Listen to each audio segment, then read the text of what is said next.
to a brand new video. So today I'm here. Evan, say hello. Hello, man. What up? So, What? I ain't going to be posting on my channel today. I might do, but I don't know.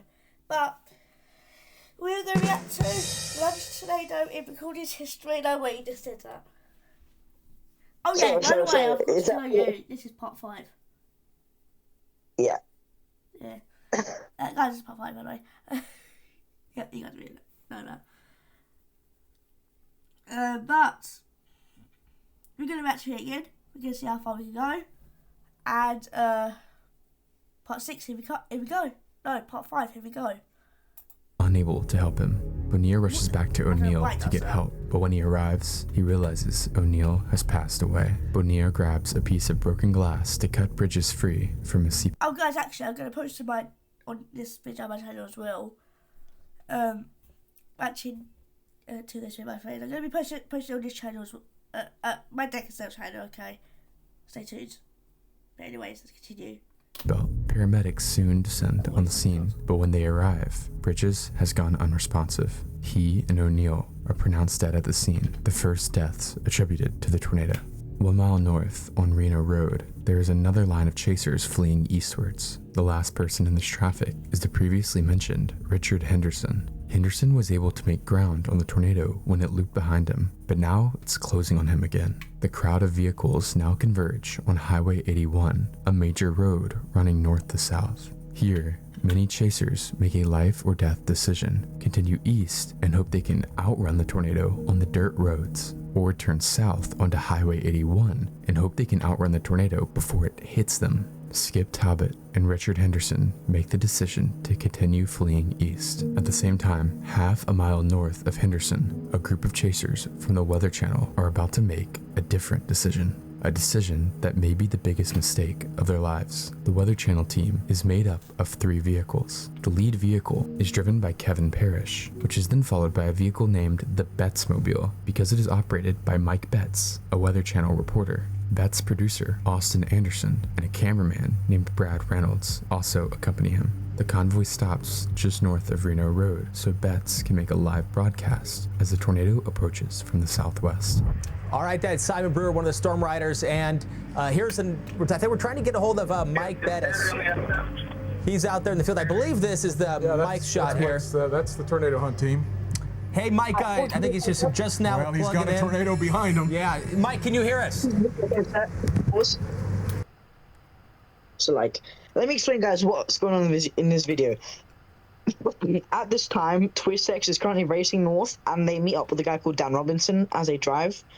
Behind, you can see the tornado, it's all rain-wrapped. This time is around 6:14 p.m.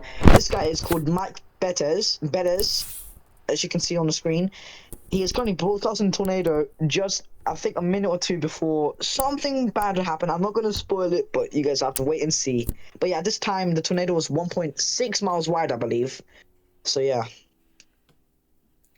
Man, here we go again. Yep. Guys, that's it. Right there. There's the tornado. We are just north of Union City, south of El Reno, south of I-40. Cops have blocked off 81 at this point and not letting traffic go southbound because the path of the tornado could come right over top of Union City or pass very close to it. Look at that monster. This is a huge tornado. If you live in Union City, south of El Reno, you have to take shelter. We may actually quickly try to get in our cars and get south of this. That'd be the safest place to do that. I think we have to go now in order to stay ahead of this and not get run over by it. So guys, I think we're gonna get back in our cars. We're gonna try to keep our cameras on top of this and we're gonna roll just to stay safe, okay? We'll be back with you in just a minute, but huge, violent tornado right now approaching Union City, south of El Reno, Oklahoma. Their decision to drive south seems like a reasonable idea. To their north and west, giant, record-sized hail is falling. Traveling east would keep them in the potential path of the tornado, so booking it south towards clear air is by far the most appealing option. Sadly, once again, illusions hide the danger they're about to put themselves in. You see, the tornado is so large, it seems like it's barely moving yet again. But again, when a tornado doesn't appear to be moving, usually it's moving towards you.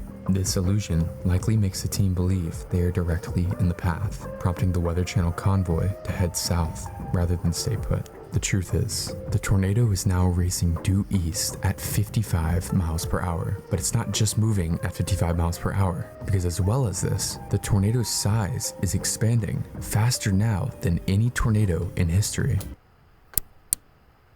Wow. Yep. It was expanding at over 30 miles an hour.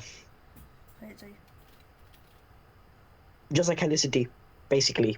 If you guys play that, comment down below if you guys play that game or not. In less than 60 seconds, the wind field expands from 1 mile to 2 miles in width. This means the tornado is literally expanding towards Highway 81 at 30 miles per hour. Combining these values, the tornado's forward speed is coming directly at them at over 80 miles per hour. As the convoy begins to drive south, 80 miles per hour.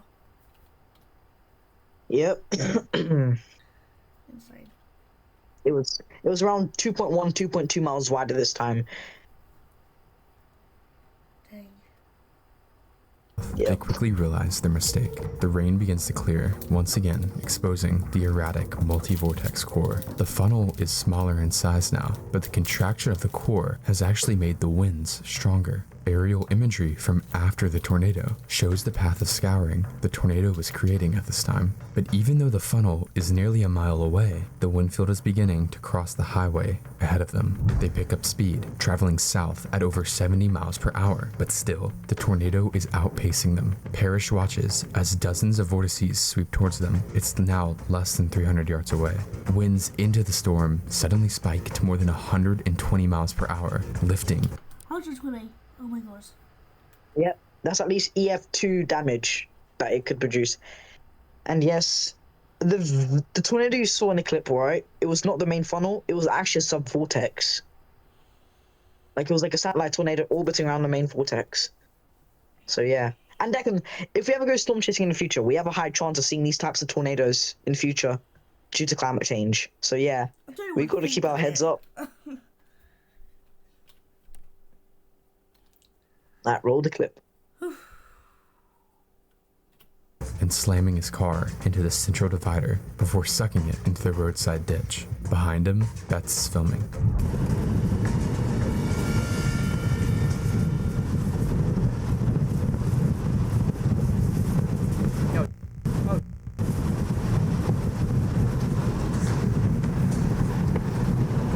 Hold on, brothers. Hold on. Everybody, go. Just keep going if you can. Keep going. Parrish can be seen in the ditch just before the winds of the Betsmobile are smashed in as the core passes directly overhead. Can everybody duck down? Everybody duck down.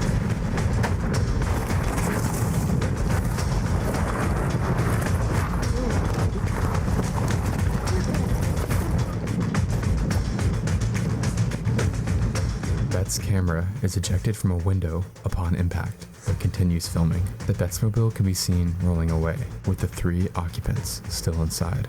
To the north, a separate tour group operated by Randy Walton is attempting to navigate through the traffic jam of Chasers on Reno Road. Their tour group is about 30 seconds ahead of Henderson, but instead of continuing east like Henderson, they turn north. 50 seconds later, they approach the intersection of Highway 81 and a road named Reuter Road. At this exact same time, the TwistX crew is now approaching Highway 81. Neither TwistX nor Henderson are aware of the incredible speeds at which the tornado has expanded eastwards. Tim says, "We're probably gonna have to cross 81 if this road is good, and then try and drop down if we got some viable roads." They pull up behind a Toyota Yaris. The driver is Storm Chaser Dan Robinson. Right there, told you. I think we should cut the video now, so it's better to show the final bit of this video. Next video. So the final part of this video will be long. Like, I don't know, like 9 minutes. It's best to cut now, so we can show like the final bit. But see you guys in a bit. Alright. Alright guys, we're back. Yeah, it's gonna be for this video. I hope you enjoyed it. I'll see you guys again. So thanks for watching, and we're out. Peace. Peace.